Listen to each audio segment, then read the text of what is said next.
Hi guys, and welcome back to a new video. In today's video, I'm going to guide you that how you can make your Rednote account private.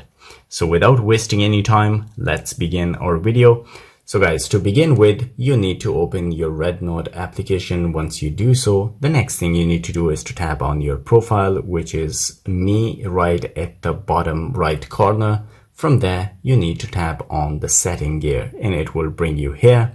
So guys, from there, you need to tap on privacy and settings. So once you tap on privacy and settings, just like other application, there is a private mode, but in this application, it's a protection mode. So once you enable it, you will not receive private messages, comments, sharing from unfollowed people in 7 days. So all you need to do is to tap on that option and it will be enabled. You can disable it anytime that you want. So guys, this is how you can enable private mode in Rednote application. If you like the video, don't forget to subscribe. I will see you in the next video. Till then, take care.